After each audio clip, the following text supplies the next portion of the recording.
Hi, I'm Jay, and today we're tying a 1/8 ball head jig for SteelHead. Stay tuned.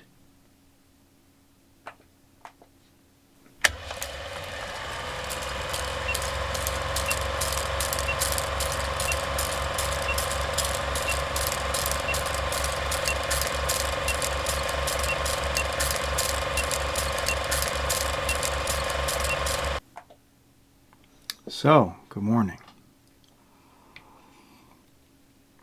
It's been a minute or so since we've been tying jigs.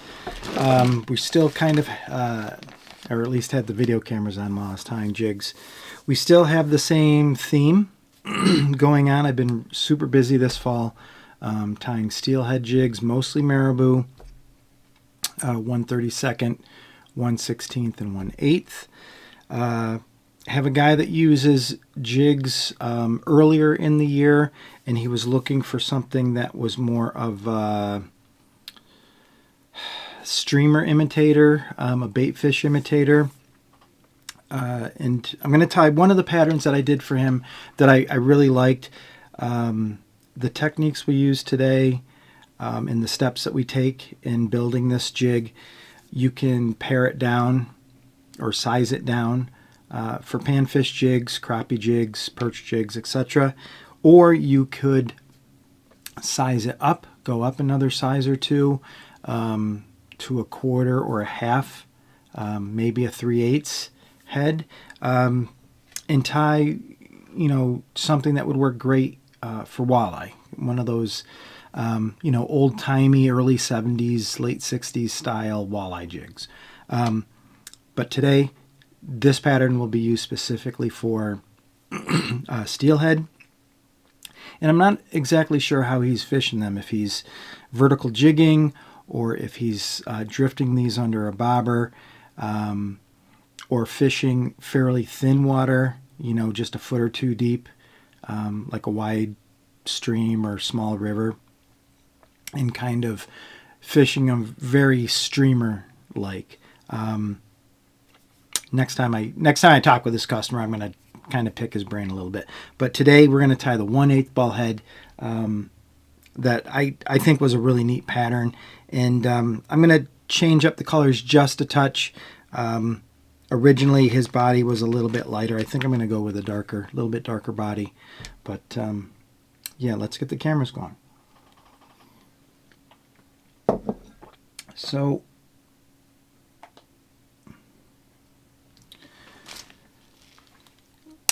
in the vise, we're going to put, it's a 1/8 ball, and these are the same hooks that I was using for the Marabou jigs that we've been selling up north that they're using on the Salmon River. And this is the largest size that I was casting, 1/8. I do have molds that go up, I think to 3/8, 1/2, maybe 5/8. But this Mustad hook, the 32833, it's a 2x strong hook, but the diameter of the hook wire itself is still fairly small. So I think this is a great hook, and I'm looking forward to doing some larger sizes, not only for steelhead, brown trout, but maybe for walleye and pike. So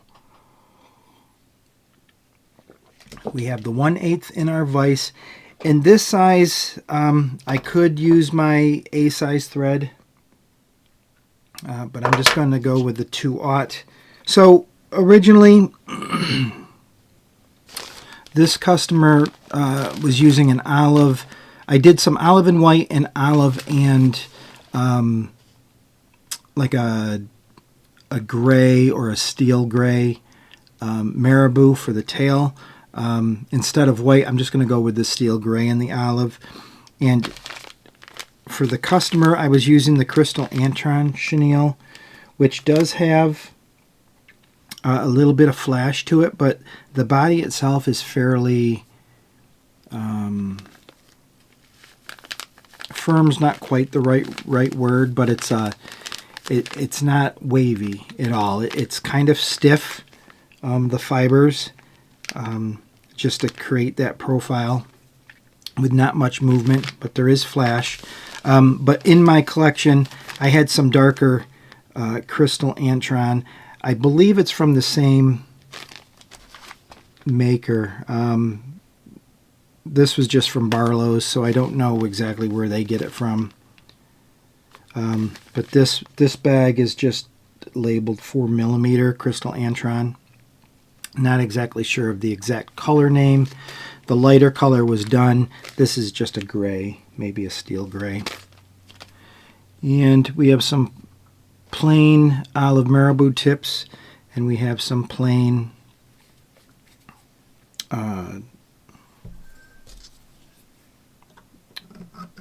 gray Marabou. What we're going to do is lock the thread on right at the hook point and walk it back about 1/8 of an inch towards the bend of the hook, because first we are going to add our darkest color Marabou.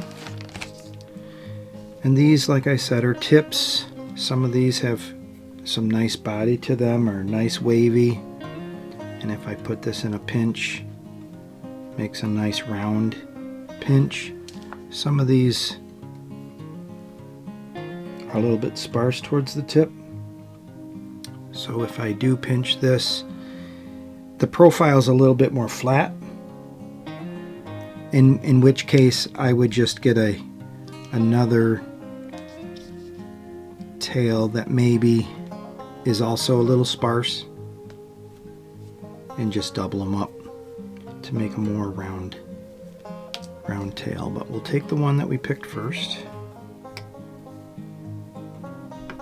And what I'm measuring is I want the tail to be the length of the hook shank, the length of the body, and that's how far it will extend past the bend of the hook. So where I'm going to tie this in, it's between my last marking on my vise and the black part at the end of my the stem of my jaws, like so. Switch my grip, keep this left hand pinch tight.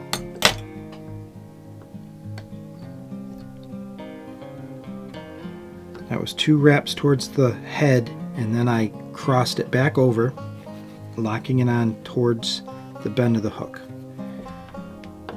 That's the darkest color first, and we give this a twist just to put it on the what becomes the top of the hook shank. And then for our second color,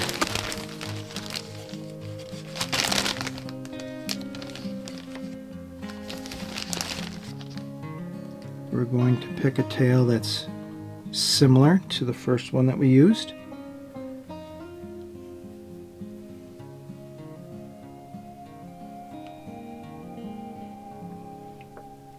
And measure it so it's the same length as our olive.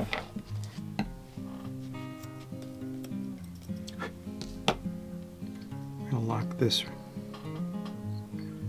right on top. That was 2 wraps towards the head of the jig, and then a couple wraps crossing over towards the bend of the hook. I can let go of that now. That's technically a knot where the thread's crisscrossing.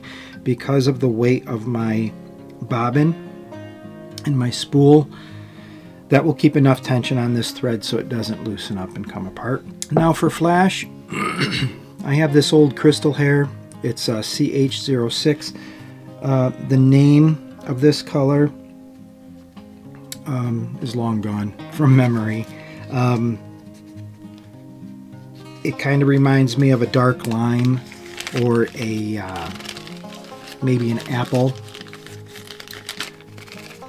So it's got kind of a green chartreuse, maybe a little bit of yellow color to it, and then the light reflection is you see a lot of little green dots, some gold, some silver. So that's what we're using today.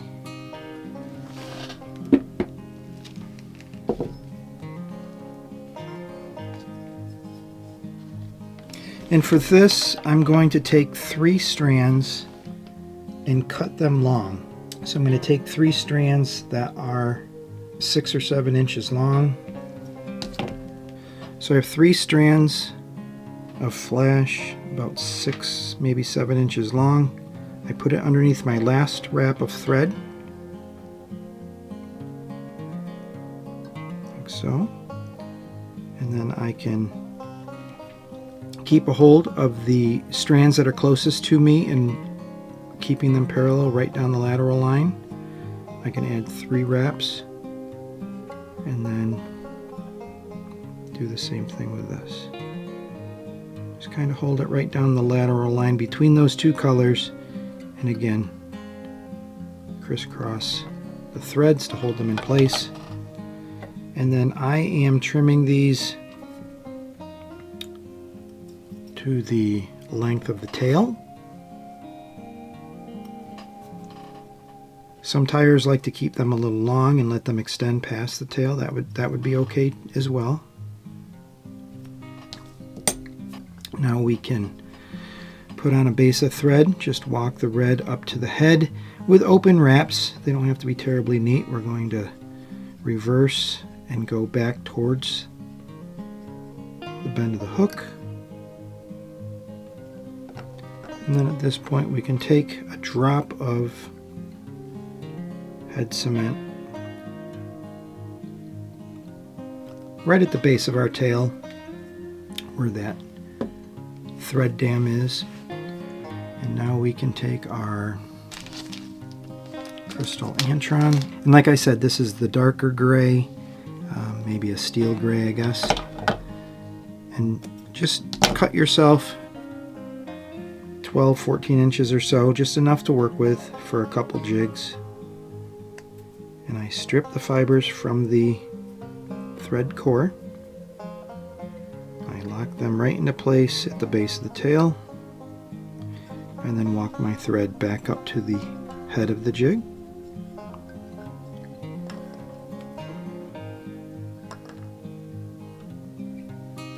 And as we wrap the body, I'm first going to angle it towards the bend of the hook, maybe at the 11 o'clock position as I come around, and then straighten out, aiming towards the 12 o'clock position with touching wraps. So I don't want to overlap this chenille. I just want to make a nice even profile up the shank of this hook. All of my wraps have been over the top and then between the jaws of my vise and the thread. As I come around the final time, I'm going to take my chenille and angle it so it comes to the outside of my bobbin. So when I switch hands, I can pick up my bobbin with my right hand and lock it right into place. There's no need to crisscross your chenille and your thread and crisscross and wrap and crisscross and wrap. And I'll add here at the same time, you only saw me use a small drop of head cement right at the base of the tail. There's no need to glue your body together. You know, that's not what I'm looking to do. I like to use good technique where each wrap is locking itself into place, so the body of your jig is going to be quite strong and it will not come apart. Now that this is locked into place, I can just take my X-Acto knife, just nip that right off. You can add a little bit more of a collar for some color. I do think this red makes a difference. That little band of red does make a difference to the fish. And this head is big enough where I wouldn't normally pick a whip finish tool to finish this off. You could whip finish it by hand. I like to keep the collars fairly neat, so I take a loop of size A thread of a different color, just put it underneath my last wrap. I can add a couple wraps towards the head of the jig, a few wraps back towards the bend of the hook, and then back up to the head, just to make a nice, neat, smooth looking collar. Pull this through.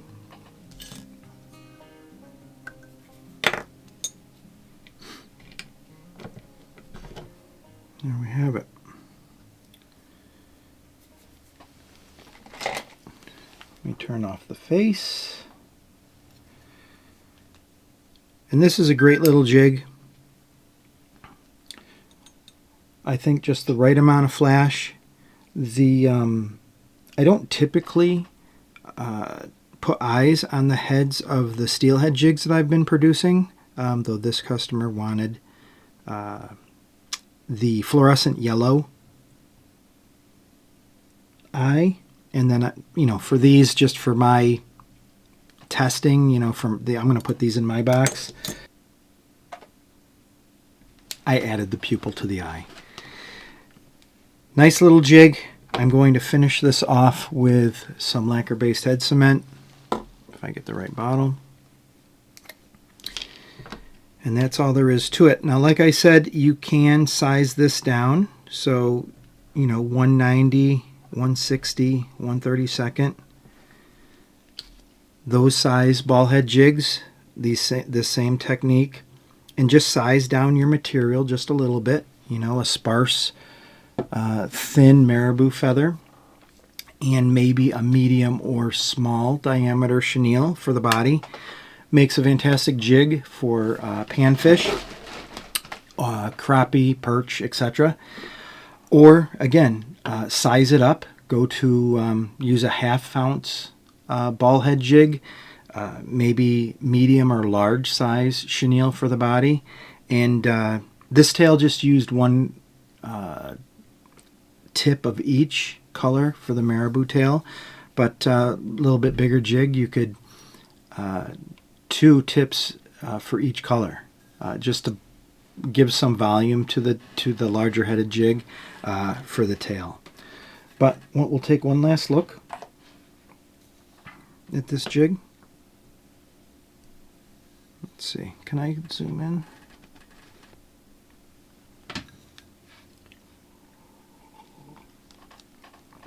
Let's see, I got monitors all over the place here.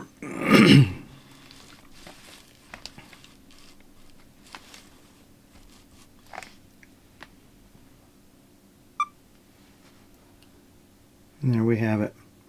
A 1/8 ball head jig, Mustad hook, 32833. It's the 2X strong hook with the nice Marabou tail. Very pretty jig.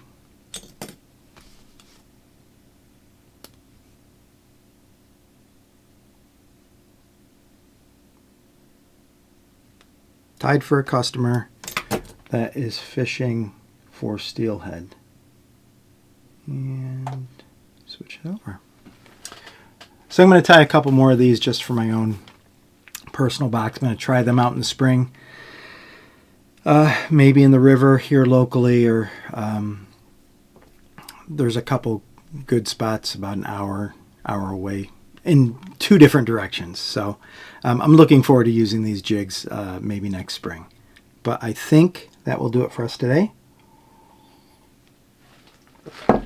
As always, feel free to add some comments down below. Let me know what other color combinations you like using for steelhead or brown trout that a jig this size would work for. Feel free to share any of our videos, as it does help increase awareness for the channel. Check out the website, jworthhandtie.com. We've been adding new things to it. Still have some fly tying hooks on there for sale. I found a good deal. And listed as much as I didn't want to keep for myself, but passed the savings along. And but I think that's going to do it for us today. I'm going to keep tying, guys. Until next time, tie yourself some jigs and tight lines.